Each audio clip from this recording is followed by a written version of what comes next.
Assalamualaikum warahmatullahi wabarakatuh. Kembali lagi sama aku Diva dan aku Bella di podcast Arunika Ramadan. Nah, podcast Arunika Ramadan ya Bel ya. Kira-kira boleh diceritain ke kita gak sih Bel?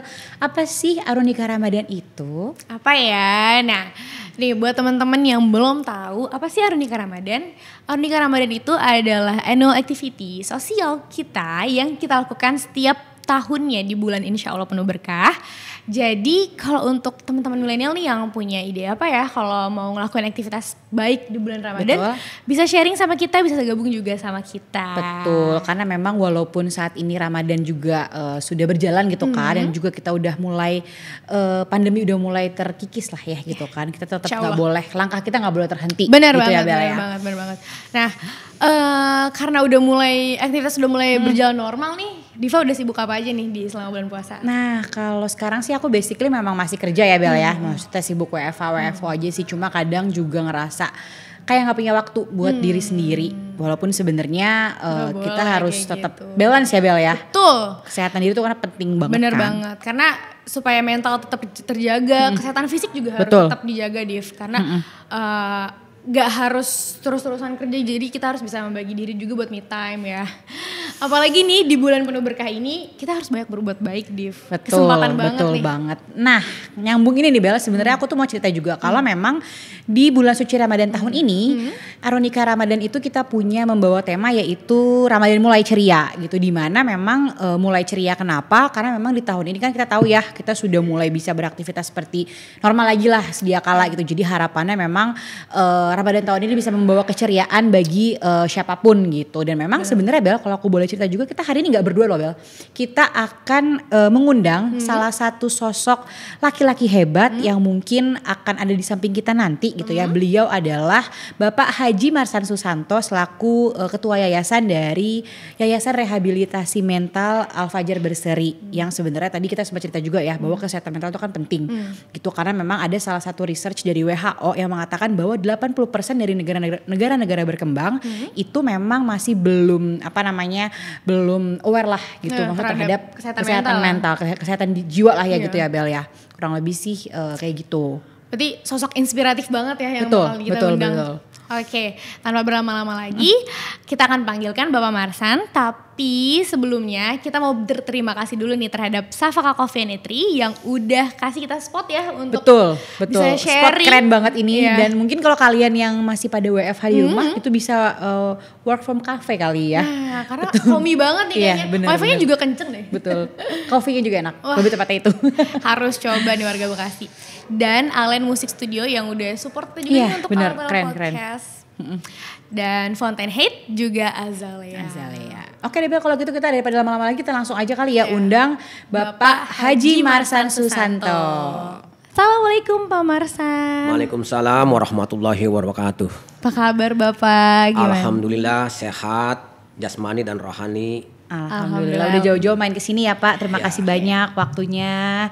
Nah teman-teman, ini adalah sosok yang tadi aku sempat ceritain ya. Ada Bapak Haji Marsan Susanto selaku Ketua Umum dari Yayasan Al-Fajar Berseri gitu memang. Nah Pak Marsan mungkin lagi sibuk apa nih Pak minggu-minggu ini nih Pak, di minggu kedua bulan Ramadan ini Pak? Ya memang bulan Ramadan ini agak meningkat kesibukannya gitu. Terutama mungkin kegiatan-kegiatan gitu ya.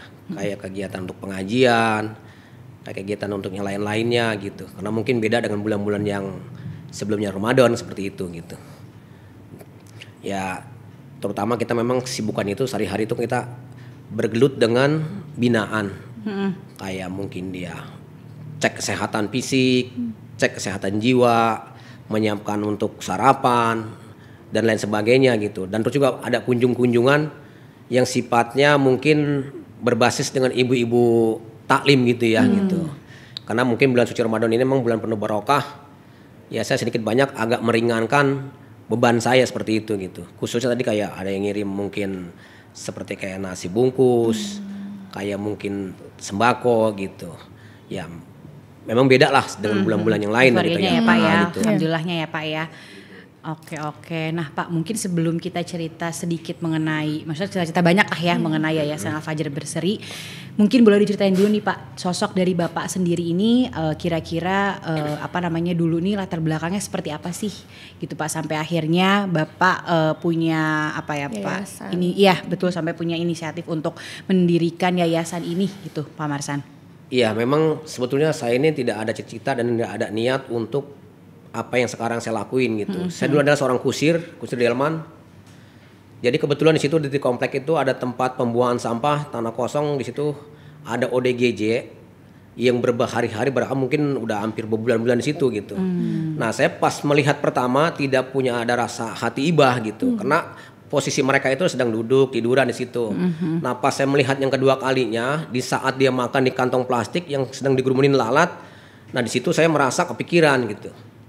Nah, setelah pikiran semalaman, saya membayang-bayangkan bahwasanya barangkali hewan pun mungkin nggak doyan tuh yang dimakan gitu. Oh, ini manusia gitu. Nah, sementara saya yang lebih layak derajat saya lebih tinggi dari mereka, apa yang saya perbuat untuk mereka gitu. Akhirnya hasil semalaman kepikiran, besok sore jam 5 saya bawa pulang dah tuh. Saya mandikan, saya cukur rambut, saya kasih makan.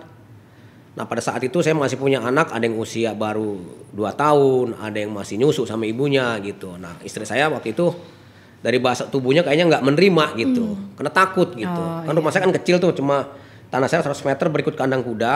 Nah, sementara orang seperti ini mau taruh di mana? Itu mungkin menurut istri saya seperti itu gitu. Akhirnya perlahan-lahan istri saya menerimakan. Nah, akhirnya saya rawat selama 3 bulan. Namanya si Rudi waktu itu. Satu orang tuh Pak? Satu orang waktu itu tahun 92 tuh. Akhirnya serawat selama 3 bulan. Perlahan-lahan saya selalu nggak beraktif untuk menanya nama dia, alamat. Ya, kita aktivitaskan dia untuk mengikut pekerjaan saya gitu. Lama-lama dia bisa memberikan nama dan alamat. Nah, singkat katanya setelah menanjak ke 3 bulan, saya tanya namanya Rudi dan dia alamat Kerawang tidak berubah-ubah. Akhirnya saya putuskan suruh pulang. Saya ongkoskin waktu itu 7.000 tuh pulang tuh ke Kerawang. Setelah pulang Kerawang selama 3 hari, dia datang ke tempat saya sama bapak dan ibunya. Nah, ketika datang ke tempat saya jarak 10 meter, si Rudi nunjuk saya, "Bu, bapak ini Bu yang rawat saya," gitu. Masya Allah. Tiba-tiba ibu terus memeluk saya. Apa maksud saya bukan memeluk, dia langsung menyium kaki saya angkat. Nah, terus dia memeluk saya itu ibunya. Nah, ibunya cerita sama saya tuh bicara, "Pak, ini anak saya sudah saya sedekahkan, sudah saya tahlilkan, saya anggap meninggal." Nah, saya berarti sangat berharga lah untuk orang lain walaupun saya seorang kusir. Itu aja tuh waktu latar belakang awal dulu. Nah, lama-lama saya ada merasa cinta dengan orang seperti itu. Kalau ada ODGJ di jalan saya bawa pulang, sekumpulin tuh. Lama-lama dari mulai tahun 92 sampai tahun 2005 saya terkumpul lah sebanyak 20 orang. Saya sudah tidak mampu mengempaninnya. Akhirnya kuda saya jual tuh. Saya ngomong sama istri, "Ini kuda kita jual si Boy dan nih." Kuda saya kan namanya si Boy tuh. Nanti kata istri, "Kok dijual, nanti kita dari mana sehari-hari?" gitu. Kita kan udah pusing tuh ya, ngutang beras sama warung juga udah nggak dapat. Akhirnya saya jual tuh. Saya jual, laku 2 juta, saya beliin beras semua tuh buat makan mereka. Nah, saya setiap hari bawa sepeda ke pasar induk, bukan berarti saya ke pasar tuh bawa uang, tidak. Cuman bawa karung kosong, bawa sepeda, saya cari pipilan kulit kol tuh yang tua-tua tuh, buat makan mereka gitu. Nah, setelah itu saya udah agak bingung juga tuh. Selanjutnya nanti dari mana makannya nih, tadi kuda udah dijual. Akhirnya di sebelah saya tuh ada tanah kosong, mereka saya bina, saya bimbing, jadi kita bikin pertanian gitu, kayak nanam sawi, kangkung, bayam, itulah untuk sehari-hari seperti itu gitu. Alhamdulillah banget. Nah, terus menanjak tuh, terus berangsur-angsur, mulai banyak. Nah, saya udah mulai di warga masyarakat udah mulai komen gitu ya, gitu, udah mulai gelisah gitu. Karena gelisahnya itu pada waktu itu pasien saya tuh ada yang keluar dari tempat saya. Pakai sendal warga diambil tuh, dia dipakai tuh. Pagi-pagi warga datang ke tempat saya gitu. Bahwasanya, "Pak, semalam Bapak piaraannya keluar gitu. Sendal saya dipakai gitu. Nanti kalau misalkan masuk ke rumah dan sebagainya, bagaimana Pak tanggung jawabnya?" Saya cuma mengucapkan paling bisanya mohon maaf kepada warga tersempat gitu ya gitu. Nah, setelah itu kejadian lagi perempuan tuh keluar lagi malam. Jemuran ibu-ibu diambil dipakai tuh. Nah, itu marah tuh. Terjadilah Dari gesekan masyarakat, nggak nyaman dan sebagainya. Nah, saya jam 8 malam setelah itu diundang ke kantor RW, di demo lah ceritanya gitu. bahwasanya dengan ada orang-orang seperti ini, ada tempat-tempat orang seperti ini, lingkungan tidak nyaman. Nah, saya hampir goncang juga jiwa saya tuh. Ya bersyukur saya nggak ngikut stres juga gitu. Iya gitu. Walaupun kita ngerawatin orang stres, tapi kita masih jaga nggak stres gitu. Betul. Pokoknya kita sangat-sangat menderitanya luar biasa lah ya gitu. Nah, mulai berangsur-angsur, dilihatlah majalah BBC itu datang ke tempat saya pada waktu itu. Majalah tuh diangkat ceritanya pasien saya yang jadi relawan tuh, yang tadi dipasung gitu. Akhirnya kisahnya itu diangkat. Nah, terus dapat beberapa bulan saya didatangin oleh Metro TV gitu. Shooting di situ. Ya akhirnya saya diundang ke acara Metro TV. Dilihat orang banyak lah tuh. Mulai ya istilahnya. Pertama kalinya ya Pak ya. Iya, mulai dilihat orang lah pekerjaan saya gitu. Ya, sehingga sekarang ini ya udah bukan sedikit lagi, ya udah banyak lah yang saya bina gitu. Bahkan juga di situ ada yang melahirkan. Ada yang sampai meninggal juga yang dari jalanan kita nggak tahu alamatnya di mana gitu. Pokoknya penderitaannya memang suka dan dukanya lebih banyak dukanya. Tapi saya yakinnya dengan sekarang ini ya artinya ternyata masih banyak lah orang-orang baik ya yang menyisihkan rezekinya ya maupun mungkin ya istilahnya apapun yang diberikan di tempat saya itu sangat bermanfaat gitu. Iya. Berarti perjuangan banget ya untuk membangun yayasan ini sampai udah di titik ini gitu ya. Iya. Oke. Kalau boleh tahu nih Pak, sebenarnya orang-orang ODGJ itu saya kan termasuk awam ya gitu. Orang-orang ODGJ itu bisa dikategorikan mereka adalah ODGJ itu faktor kategorinya kayak gimana sih Pak maksudnya? Ya, ODGJ itu kan mereka itu kan pola pikir dan perilaku kan tuh nggak ini ya. Nggak sejalan gitu ya gitu. Faktornya banyak, sumbernya pola asuh ya, faktor biologis, ada keturunan gitu. Terus faktor lingkungan, faktor mungkin tadi ya mungkin ya masalah sosial, pergaulan dan lain sebagainya. Dan juga faktor-faktor masalah ekonomi. Contohnya mungkin di usahanya bangkrut, banyak utang, itu juga mempengaruhi juga psikologis seseorang gitu. Tapi sekarang ini yang saya bukan bingung itu ya aneh gitu ya. Anak-anak yang di bawah umur pada stres. Tadi ada yang kecanduan bensin ya. Ada yang lem, ada yang gadget gitu. Jadi bukan faktor masalah tadi lingkungan aja, termasuk faktor pola asuh gitu. Pola asuh dari keluarga yang mungkin kurang perhatikan terhadap anaknya. Nah itu akan menjadi suatu bermasalah gitu. Pada salah satu orang baik cara berpikirnya, perilakunya, perasaannya gitu. Jadi tempat saya itu bukan cuma hanya orang ODGJ yang usia dewasa gitu ya. Ada anak kecil, ada jompo. Nah, jadi semua ada di situ. Beragam ya. Beragam gitu. Oke. Ya dari awal Bapak cerita tadi juga kan perjuangannya panjang gitu. Jadi saat Bapak kan pasti kan butuh biaya besar juga ya Pak ya untuk bisa merawat mereka gitu. Bapak berani banget buat memutuskan sampai tadi jual kuda terus udah gitu ke pasar gitu. Kira-kira nih saat awalnya gitu ya Bel saat ya. awalnya gitu survive-nya gitu, Bapak tuh kayak gimana sih Pak gitu?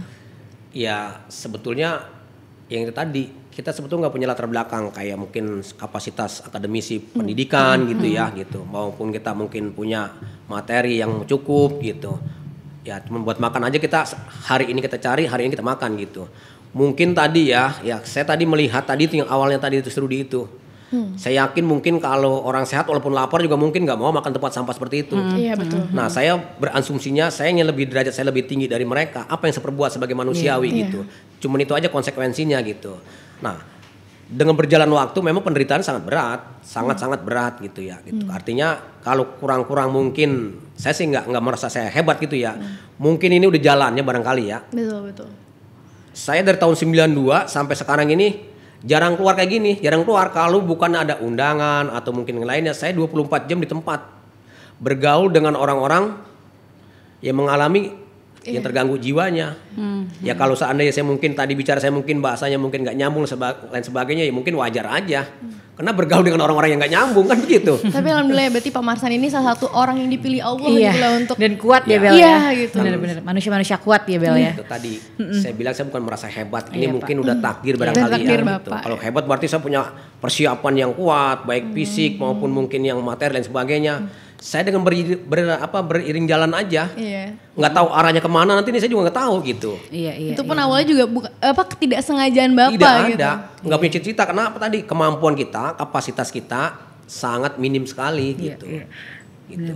Kan kalau kita buka yayasan sekarang ini yang sekarang saya jalankan ya bersyukur dan alhamdulillah gitu ya berkat orang-orang baik dari mulai tanahnya 100 meter sekarang ini udah 8.000 meter ya. Terus lagi bangunannya dulu gubuk-gubuk gitu ya, kumuh gitu. Sekarang kan kita tata dengan baik.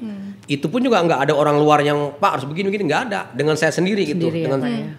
berdasarkan dengan tadi pengalaman tadi itu, wah kalau yang misalkan agresif tempatnya beda. Wah ini udah tenang tempatnya beda. Kalau dulu kan jadi satu, Iya. makanya tiap malam tuh ada aja ngeribut berantem, ada aja. Seperti kayak ayam sama bebek begitu. Kalau sekarang kan ada klasifikasinya gitu ya, gitu. Karena kita belajar gitu. Iya. Oh buat yang jompo tempatnya beda. Oh untuk anak kecil juga beda. Wah yang agresif beda.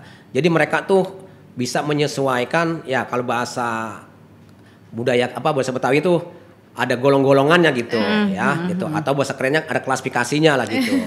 Itu gitu. Berarti kalau ada klasifikasinya gitu sampai sekarang tuh udah ada berapa nih Pak jumlahnya dari beberapa saudara-saudara kita yang di sana Iya. gitu ya Pak ya? Jumlahnya untuk kategori tersebut jumlah binaan Pak. Jumlahnya saat ini total keseluruhannya termasuk tadi anak kecil, jompo, dewasa ya.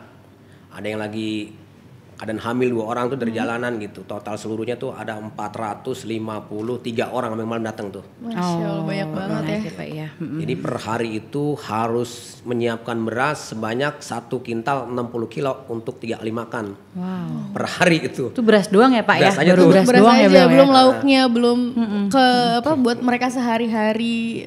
Ya saya nggak ngitung taunya mereka makan lah gitu ya. Karena kalau saya hitung per orang ini 20.000 aja per hari nih satu orang nih jatahnya nih. Kalau misalkan 450 sekian berarti kan udah hampir 10 juta per hari. Iya. Itu buat beras aja. Belum tempe, tahu lain sebagainya ya.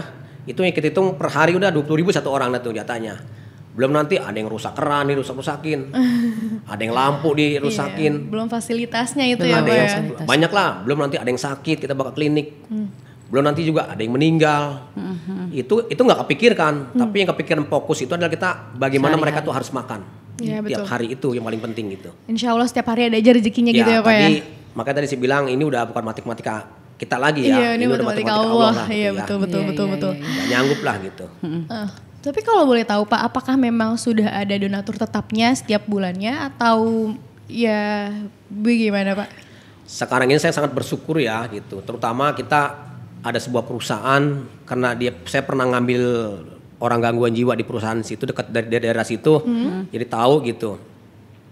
Jadi itu kalau misalkan hari-hari kerja gitu ya, itu ada perusahaan karyawannya jatahnya nggak dimakan. Jadi saya ngambil. Nanti apa jumlahnya atau kuotanya tuh ada 100 porsi ya. Ada 50, ada 200 tergantung ininya gitu ya. Nah itu nanti maksud saya tuh untuk meringankan beban saya sehari-hari. Nasi saya kita masak dah tuh. Masak gitu. Oke. Tapi Pak kalau misalnya dari beberapa cerita tadi Bapak ya Pak ya kebutuhan yang memang berarti dibutuhkan lah ya Pak. Itu memang lebih ke makanan pokok ya Pak ya. Makanan pokok dan untuk alat kebersihan kayak sabun cuci gitu. Karena kita kan juga ada jompo yang mungkin ada yang mungkin buang air kecil, air besar, itu kan di tempat. Nah itu kita yang setiap hari itu udah harus. Karena kalau kita nggak satu hari nggak nyuci, itu buat apa banyaknya pakaian kotor. Kayak tempo hari kan tuh kita nggak nyuci, karena lampu mati gitu ya, agak lama gitu. Akhirnya nyuci besok, waduh itu tumpukannya udah banyak bener dah gitu. Karena nggak kayak orang sehat. Orang sehat mungkin kalau pagi ganti baju, sore baru ganti, kan enggak. Kadang-kadang main air basah-basahan, ganti lagi bajunya. Ya namanya orang nggak waras sudah beda lah dengan mengurusin orang-orang kayak di pesantren begitu. Gitu. Oke Pak. Pak ada nggak sih Pak cerita gitu ya Pak ya atau pengalaman nih Pak Bapak untuk merawat lah Pak salah satu ODGJ yang ada di sana tapi yang emang punya cerita background cerita ataupun background sedih lah Pak gitu Pak yang sampai sekarang tuh bikin Bapak tuh teringat gitu Pak sama cerita itu gitu. Atau mungkin latar belakangnya kali ya Bel ya. Kan pasti mereka punya latar belakang masing-masing ya Pak, yang Beda-beda Bapak pasti ambil kan ya. atau mungkin gimana gitu Pak. Karena kalau tempat saya itu memang pasti banyak ceritanya lah gitu ya. Gitu. Karena namanya ODGJ itu kebanyakan keluarga itu nggak mau mengurus mereka gitu. Kebanyakan gitu ya. Apalagi yang mungkin rumah sering ngamuk, meresahkan lain sebagainya. Ada yang memang sengaja dibuang oleh keluarganya, ada ya satu. Kedua, ada juga yang baru habis nikah beberapa minggu diceraikan oleh suaminya, ditinggal begitu aja, stres bawa ke tempat saya. Nah terus dia ini sehat, kita nikahin lah sama-sama bekas binaan tuh, nikah di situ. Itu kisah-kisahnya gitu. Dan terus ada juga yang melahirkan di situ, ada beberapa melahirkan binaan tuh, ada yang melahirkan ditanganin oleh dokter, ada yang saya sendiri nanganin, ada yang nggak ditanganin sendiri, lahir sendiri, ya, Pak, ada yang di kamar mandi, ada yang nggak tahu hampir keinjek-injek tuh bayinya sama teman-teman dia gitu. Jadi banyaklah kisah-kisah gitu ya gitu. Tapi yang kisah yang paling saya nggak terlupakan, anak saya 5 yang ngasuh tuh orang-orang seperti itu, bahkan masih ada orang. Dari mulai anak saya usia SD sampai sekarang saya udah punya cucu, orang itu juga yang nanganin anak saya kalau ngasih makan, bahkan juga ngantar sekolah gitu. Disitulah hikmahnya bagi saya tuh, ternyata apapun yang kita perbuat pasti kalau perbuatan itu baik akan kembali kepada kita gitu. Senangnya saya sekarang ini, saya udah sangat senang, luar biasa senangnya gitu. Kenapa? Saya sudah tidak mikirin cari uang buat makan saya, jadi saya istilahnya ngikut mereka. Mereka makan tempe, saya makan tempe gitu. Mereka makan ikan, ya makan ikan gitu. Saya kebanyakan makan tempe. Gitu.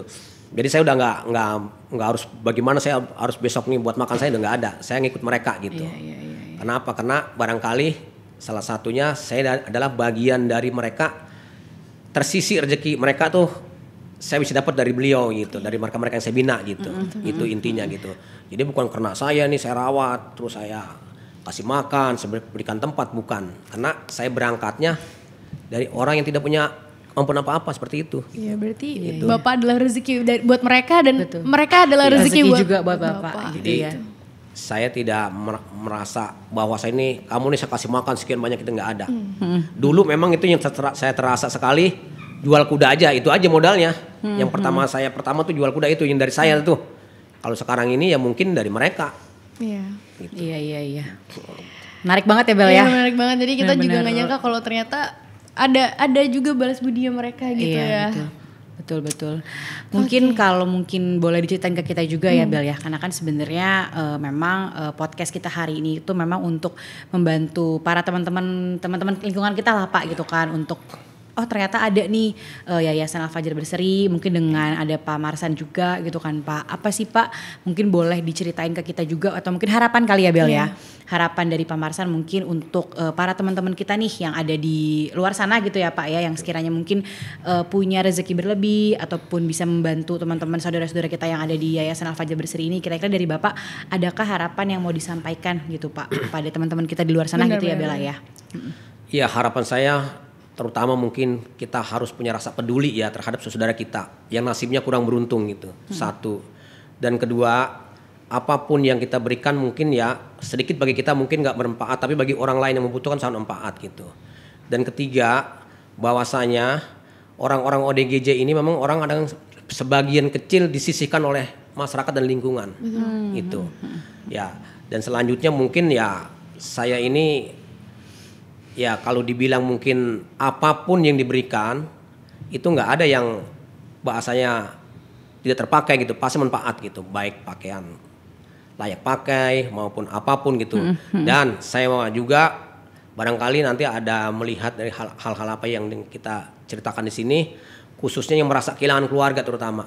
Yang merasa kehilangan keluarga, kalau mungkin nanti bisa ngubungin ke nomor yayasan ya bisa silakan datang ke sana atau seperti apa, atau menghubungin saya gitu. Karena banyak sekali Mbak yang belum jelas keluarganya di mana gitu ya, alamatnya di mana gitu. Barangkali mereka juga mungkin menanti-nanti sebagai keluarga, bahwasanya keluarga ketika kehilangan dari rumah entah di mana gitu. Barangkali nanti mungkin seperti apa lah ya untuk memberikan informasinya, bahwasanya di tempat kita itu banyak orang-orang yang belum jelas alamat, asal-usulnya nama itu dan ya. keluarga gitu. Iya. Gitu.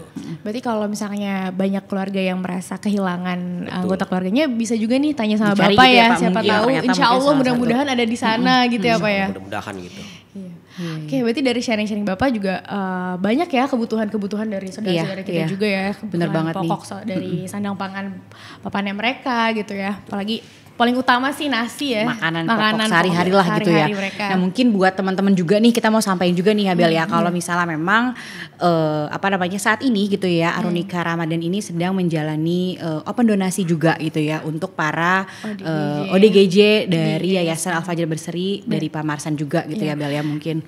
Dari teman-teman. Mudah-mudahan dengan adanya podcast ini juga jadi semakin banyak nih yang aware terhadap kalau ternyata tuh ada loh Masih banyak lah masih ya. banyak ODGJ yang ternyata bukan di bawah binaan pemerintah tapi ada di bawah binaan yayasan seperti Pak Marsan ini gitu. Iya betul banget. Memang kita saat ini lagi open donasi dari tanggal 5 April sampai tanggal 29 April yang nantinya memang dari para teman-teman di luar sana mungkin yang punya rezeki berlebih itu boleh langsung aja kita ada langsung transfer gitu ya donasi ke rekening di bawah sini gitu. Jadi memang kurang lebih kita juga mudah-mudahan ya Pak Marsan ya gitu. Insya Allah kalau misalnya memang dari teman-teman nanti di luar sana bisa membantu, kita juga nanti akan salurkan gitu Pak untuk teman-teman di Yayasan Al Fajar Berseri gitu paling dari kita gitu ya Bella. Jadi kalau Bella belum donasi mungkin boleh langsung donasi ya Bella ya. Oke, kita langsung nanti ya.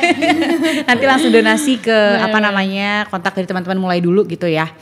Wah gak kerasa juga ya Pak Marsan, Bella kita sudah ada di penghujung acara juga. Jadi buat teman-teman sekalian yang mungkin punya rezeki berlebih ataupun mau berdonasi bisa langsung aja di nomor rekening di bawah ini. Dan juga bisa follow langsung Instagramnya mulai dulu _org ya Bella ya. Iya bener banget dan di situ juga banyak aktivitas sosial yang dilakuin sama mulai dulu. Dan gak lupa kita terima kasih kepada Safaka Coffee and Tree, Allen Music Studio, Fountainhead dan Azalea. Dan khususnya Bapak Marsan, terima kasih banyak ya Pak ya. Salam ya Pak ya untuk saudara-saudara kita. Lagi ya Pak ya. Baik Mbak, baik semoga sehat selalu baik pemirsa maupun kita sendiri. Amin. Ya Allah. Dadah. Semuanya Stay safe. stay healthy.